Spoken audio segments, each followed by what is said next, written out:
Hello and welcome to the third and final match. We won the die roll, so we're gonna play first. Got a good hand and keep. That's a really sweet hand with a deck like this. 0 visions into 2-drop threat with a backup threat against removal. Really good.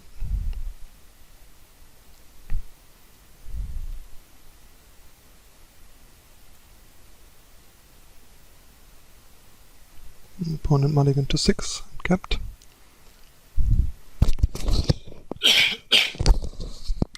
Sorry guys, I try to minimize the impact of my coughing as much as possible. I'm gonna fetch to thin our deck a bit.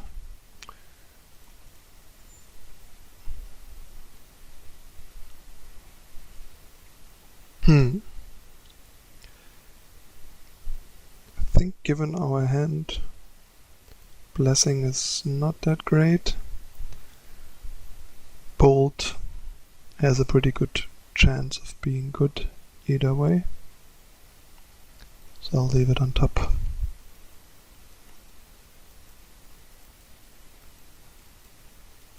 Sure, you could argue to Gitaxian Probe first for information, but I think with these two creatures in hand we can't afford to do that.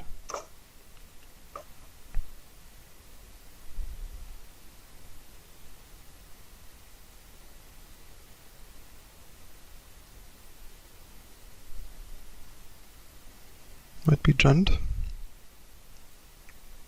No. Suicide Zoo. Interesting.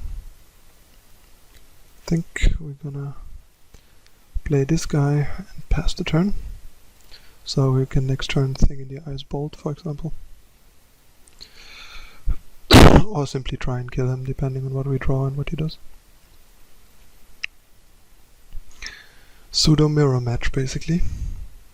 Should be interesting.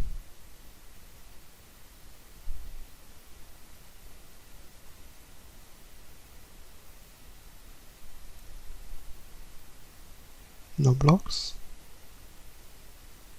So we have 6, 9, 10. 5 more damage, so like a mutagenic growth would do it theoretically. That's not bad.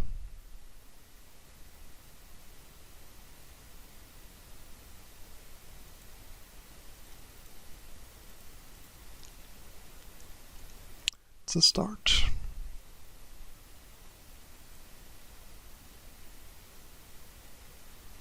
A blue and a red. A Thing in the Ice. Think we have to play Thing here, even though it makes it less likely for us to try and kill him there, because we cannot really have 2 Thing in the Ice in the hand and waste Gitaxian Probe if the game might go longer.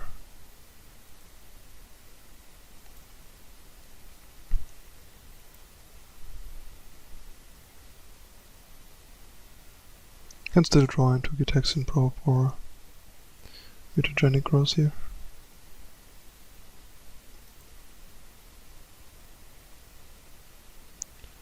So he has Mutagenic Growth for our Bolt, but nothing else. That's good.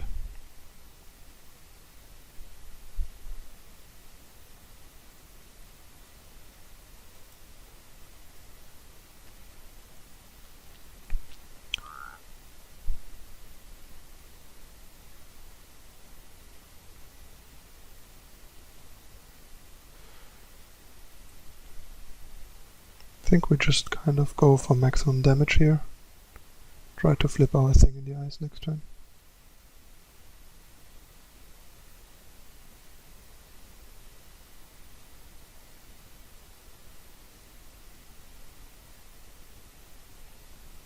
Eight, 11, 12, 13, 14.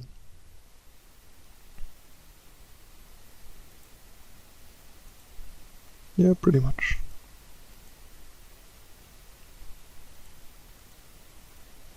Puts him also to 2 and limits him heavily in what he can do.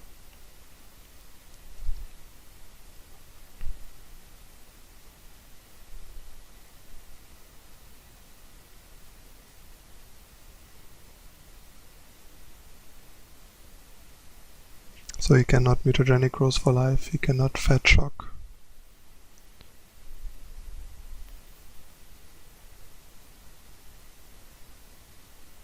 Can do that, but don't think we care much.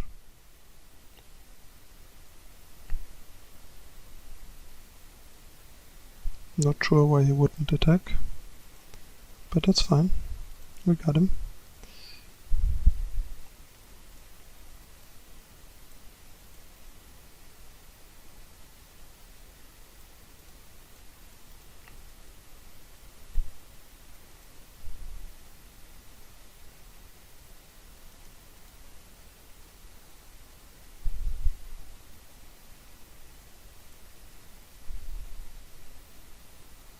Red and a blue.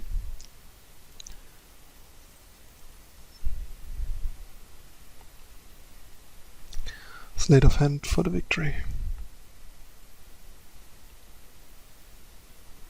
Thing in the Ice is such a sweet card. And at least one deck that established itself managed to embrace the card. Vapor Snake's pretty good here, so is Dispel.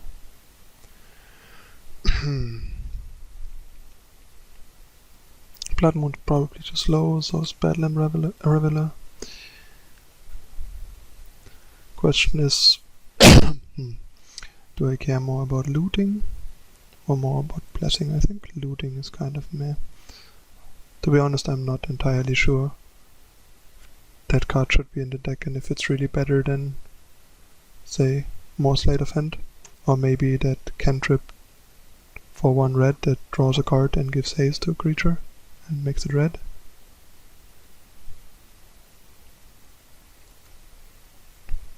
Especially with 17 land, more Sleight of Hand seems reasonable to me.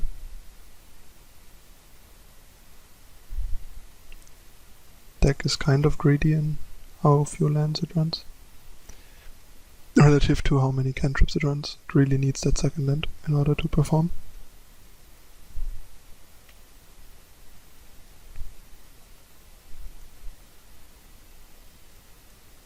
It's a pretty solid hand.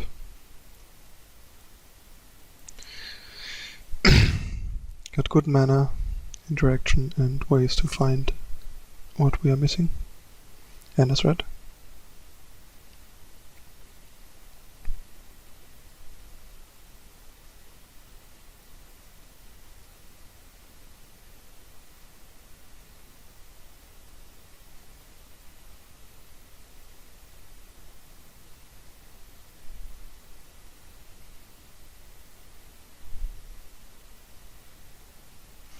The interesting question here will be if we bolt this guy or Zero Visions. I think if we draw a land, I'm more likely to bolt. If we don't draw a land, I might just Zero Visions first. If it was a Narcuttle, I would be more inclined to bolt either way.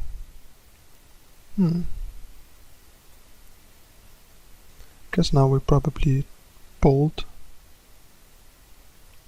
to take away some of his steam. Do we though?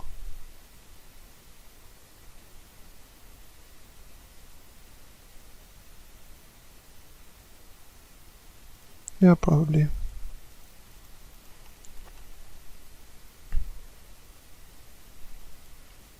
It's a tough call though, if we want to be reactive here or not. Also, Bolt makes it harder for him to Death Shadow, which is something that's worth keeping in mind because he might not want to expose a Death Shadow to Bolt. Then again, bolting a Death Shadow is pretty risky because they might have something in their hand that they can pay life for to instantly grow it, basically with split second. Effectively, because you can't respond to paying life. Like cycling a street race, for example.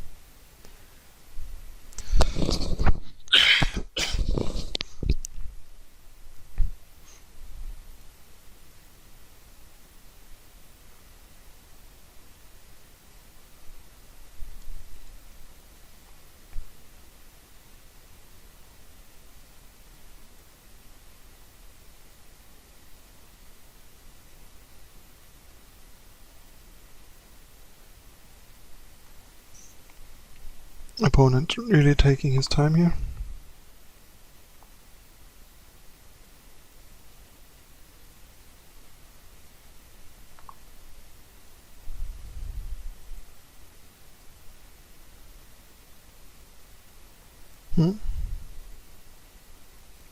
Guess we go with the proactive guy first.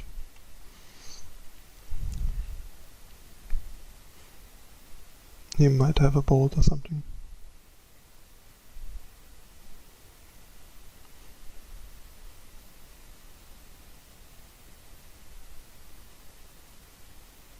And if he has a dismember, I think I'd rather have him dismember the Kiln Fiend than Thing in the Ice.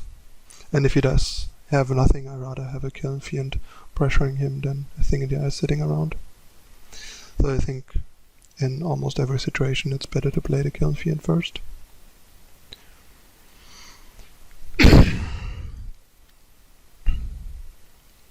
So, how about a blue land?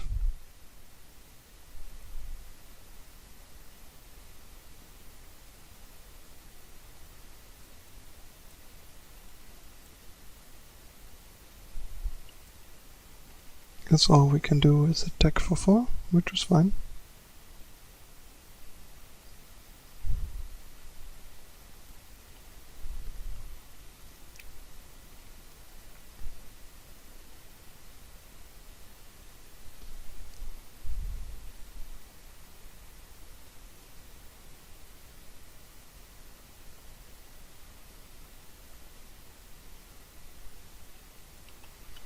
It's not looking good for the opponent.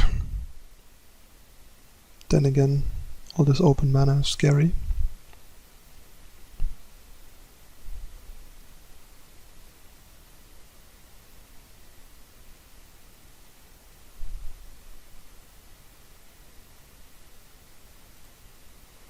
Alright.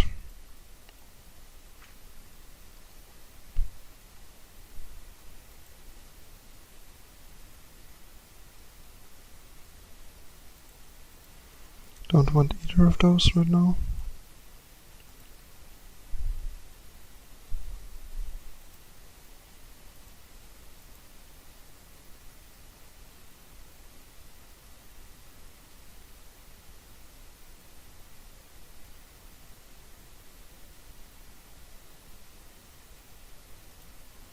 So let's see what he's got.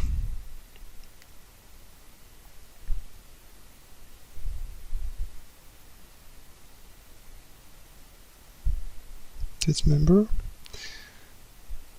gets us, so we might just be dead now. But I don't think there's much we can do here other than try this. So let's see if we survive.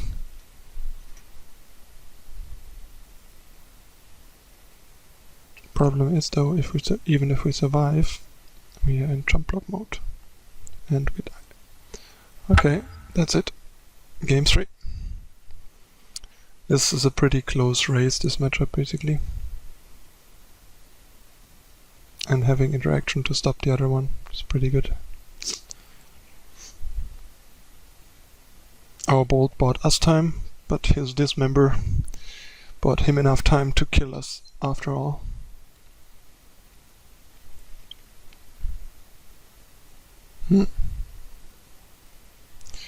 This is a tricky hand actually, because it has bolt for his 1-drop and Gitaxian Probe, but needs another land, specifically a blue one.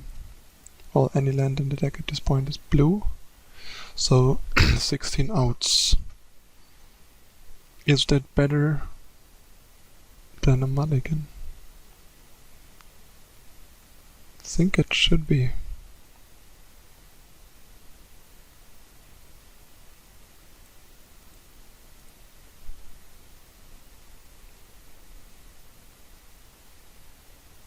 This is a really good hand and probably too good against us and our draw.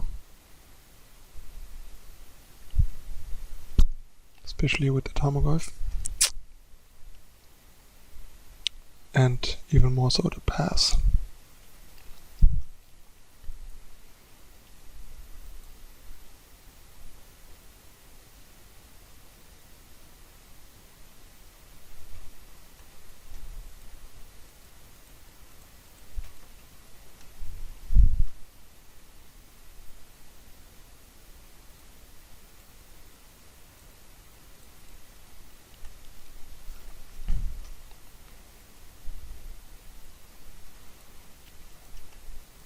I think he's not gonna pass here and rather play a creature.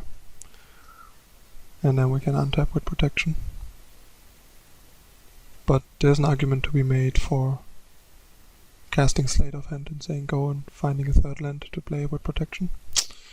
Yeah, he found a Gitaxian Probe and now he sees the Blessing, so he's gonna pass right away. I mean, we have 2 Sleight of Hand to find another threat, but still. Might be better the other way around. It's a close call though, I think. Given that we have 2 Sleight of Hand that can also find us another threat. And getting aggressively past here is kind of good for us and slows him down. And if he doesn't have the Gitaxian Probe, he's not even that likely to pass, I think.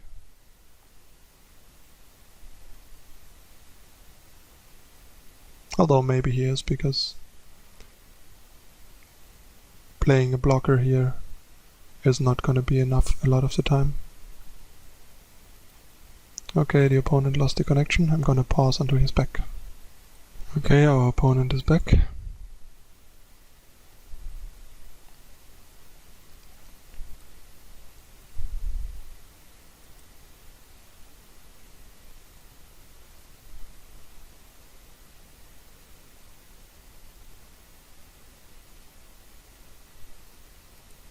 So he's finally back in action and attacking us, which we are gonna take. I mean, I expect him to fetch pass here. Would be really weird not to. Okay. That is either giving away a damage or making himself susceptible to losing. That's quite odd.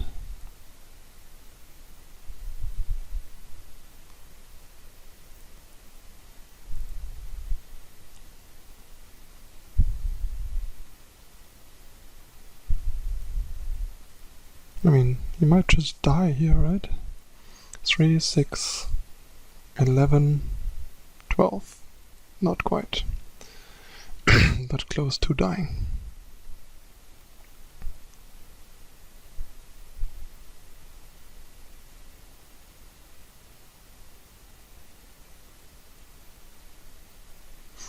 I think Swift Spear to have a cheap card and deal the last damage is better than another Kiln Fiend now that we get to protect it.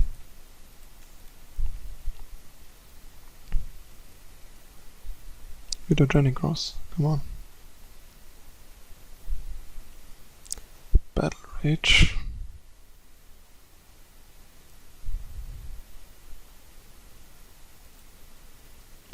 Not too great here, but well.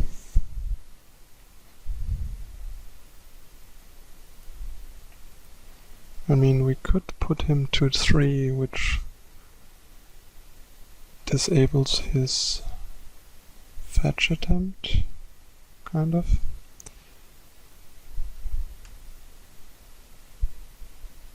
And if we draw land, we can...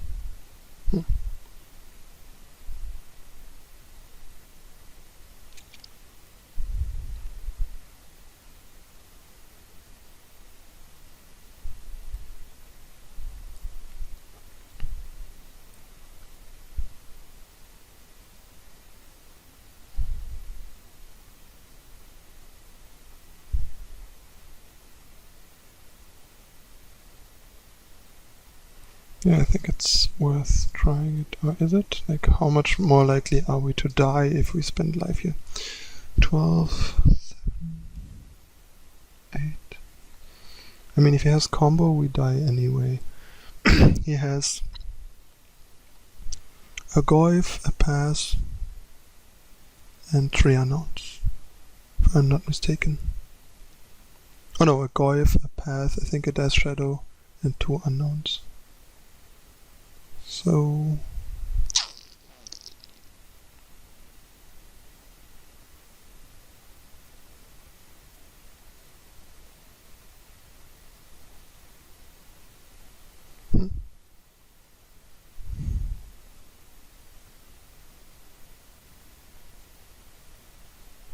think it's probably better to deal 7 so we have more punch next turn to hit through bigger blockers and kill him.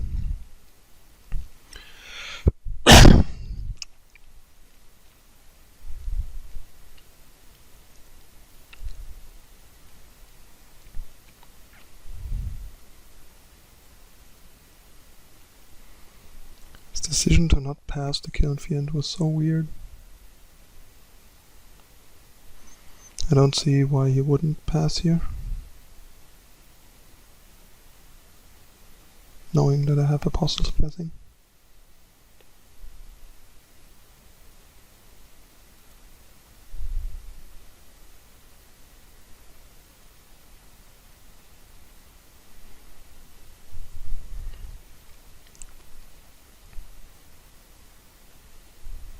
Okay, now we just get him.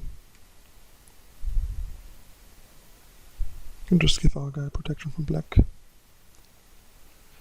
to deal maximum amount of damage.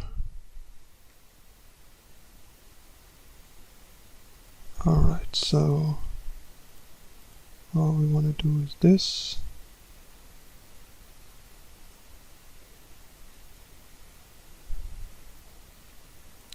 This.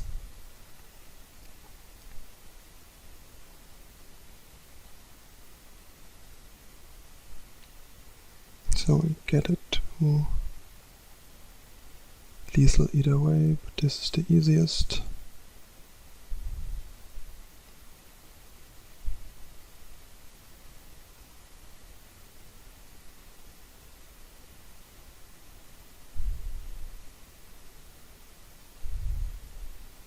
We would get him even without the protection. Since it's 15, we can deal 24. Okay, so we got him. Alright, let's go back to the deck real quick. I mean, the deck seems nice, but it doesn't seem that great. Like, it is half a turn to a turn slower than Infect. Kind of tries to do the same thing. Is a bit better at playing like a fair game, but Infect is so good at doing what it does that it doesn't really need that. When you're trying to play fair, you have like these battle rages and mutagenic roses and even those manamorphoses that are kind of awkward. You have barely any interaction, which makes it kind of hard to play a fair game. When you're comboing, Reveler feels like a dead card. So I'm not even sure if it belongs in the main deck actually. Also not sold on Faceless Looting, putting you down a card already. You're basically throwing away cards to win. And yeah, I don't know. Deck is sweet and interesting, but not sure if it's that good or if it really has a place in Modern. I might play it some more. Let me know in the comments what you think and how you like it, and what you would maybe change, and what your thoughts are on the deck. Alright guys, thanks for watching, see you next time.